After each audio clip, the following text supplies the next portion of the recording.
এইখানে মুখ তোলা কে কে স্যার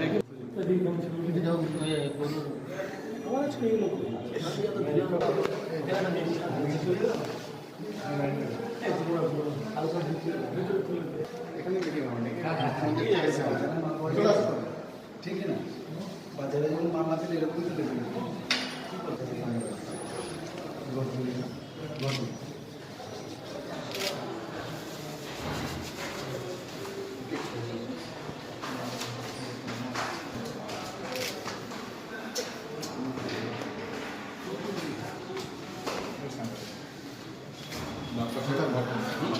হাতে নেই এটা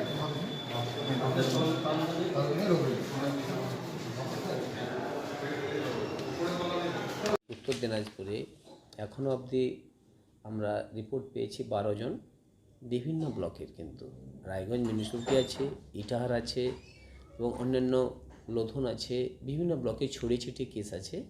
আমরা কিন্তু নজরদারি রেখেছি এবং যদি তাদের রোগের লক্ষণ এই মুহূর্তে পাচ্ছি না, যদি লক্ষণ থাকে তাহলে কিন্তু আমাদের সঠিক জায়গায় মেডিকেল কলেজে আমরা নিয়ে যাব, সেখানে তাদের রাখা হবে এবং ট্রিটমেন্ট দেওয়া হবে এবং তাদের স্যাম্পল কালেকশন করা হবে কনফার্ম করার জন্য।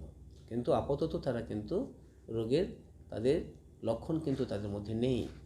আপনারা কীভাবে অ্যাওয়ারনেস করছেন? হ্যাঁ, বর্তমানে করছি যেখানে আমাদের 13টা পয়েন্ট স্টেট থেকে বলে দিয়েছে যেখানে আনাগোনা হচ্ছে, মানুষের যাতায়াত হচ্ছে বিহার এবং উত্তর দিনাজপুরের মধ্যে।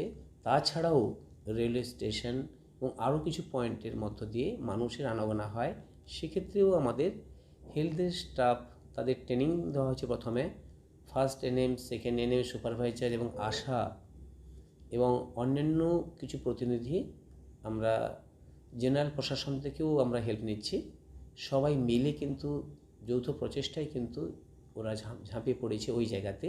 সেখানে মূলত অ্যাওয়ারনেস করা হচ্ছে, লিফলেট ব্যানারটা বোঝানো হচ্ছে এবং বাইর থেকে যারা আসছে তাদের হ্যান্ড ওয়াশটা দেখানো হচ্ছে এবং মাস্কটা কী করে ব্যবহার করতে হয় সেটাও সুন্দরভাবে বোঝানো হচ্ছে।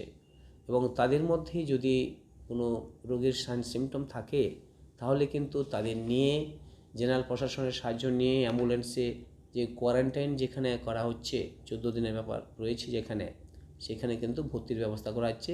কিন্তু এই মুহূর্তে কিন্তু হয়তো হোম আইসোলেশনে সবচেয়ে বেশি সাড়া পাওয়া গেছে, সবাই বাড়ি যাচ্ছে, তাদের উপর সরাসরি নজরদারি আমরা রেখেছি।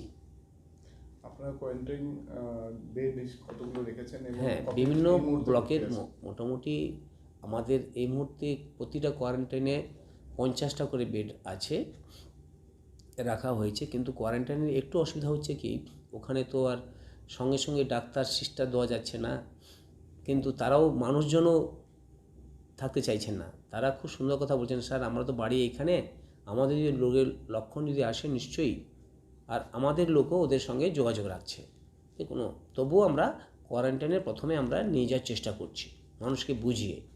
কতজন ভর্তি আছে? হ্যাঁ, এই মুহূর্তে এমনি জ্বর সর্দি কাশি একটু নিউমোনিয়া যেতে রায়গঞ্জে 2 জন মতো ভর্তি আছে। যদি তাদের সাইন সিমটম দেখা যায় বেশিভাবে তাহলে কিন্তু আমরা স্টেটের সঙ্গে যোগাযোগ করব, এর স্যাম্পল নেওয়া যায় কিনা। মূলত নাজোফেঞ্জাল সব থ্রোট সব নিতে হয়, ওনাদের ডিরেকশন মতো আমাদের কিন্তু কাজ করতে হবে। নতুন কিছু সরঞ্জাম আনছেন? হ্যাঁ, কিছু কিছু সরঞ্জাম আমাদের হাতে রয়েছে। আমরা যে নন কন্ট্যাক্ট যেটা ইনস্ট্যান্ট ফোরহেড দিয়ে থার্মোমিটার আমাদের কাছে রয়েছে, এই থার্মোমিটার দিয়ে আমাদের কিন্তু অলরেডি 20টা ইতিমধ্যে এসে যাবে। সেটা দিয়ে মানুষের হয়তো কিছুটা দূরে কপালের মধ্যে ঠেকিয়ে, কপালে একবার না ঠেকিয়ে দূর থেকে যদি ঠেকানো যায় তাহলে কিন্তু টেম্পারেচার সঙ্গে সঙ্গে ইনস্ট্যান্ট সঙ্গে সঙ্গে কিন্তু উঠে যাচ্ছে টেম্পারেচার। কারণ যারা স্ক্রিনিং করতে যাচ্ছে তারা তো আর থার্মোমিটার ব্যবহার করতে অসুবিধা আছে, যেহেতু এয়ারবোর্ন ড্রপলেট অতএব সেখানে আসতে পারে।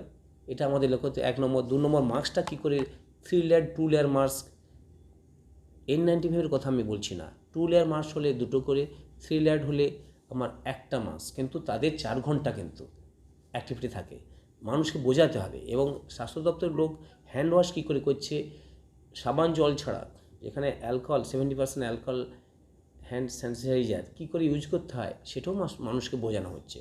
এতে করে শুধু যে ওই যে করোনা ভাইরাস আটকাবে তা নয়, আমাদের কিন্তু অন্যান্য যে রোগ সৃষ্টিকারী জীবাণু সেটাও দূরে থাকবে।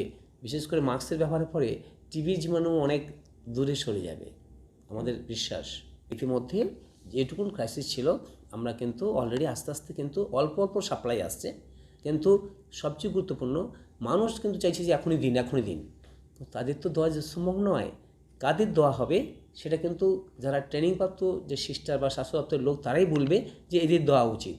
এবং যারা হোম আইসোলেশনে আছে তারা তো নিজেরাই হ্যান্ড স্যানিটাইজার নিজেরাই ব্যবহার করছে এবং সাবান দিয়ে জল হাত ধোয়ার কী ব্যবস্থা রয়েছে ওরা নিজেরাই জানে, এবং সেটাও ওই এন্ট্রি আর এক্সিট পয়েন্টে সেখানে কিন্তু আমার দিদিমণিরা কিন্তু বোঝাচ্ছে ওখানে। অতএব আর সঙ্গে সঙ্গে পোস্টার যেটা আছে আমাদের, এই পোস্টার প্রেজেন্টেশন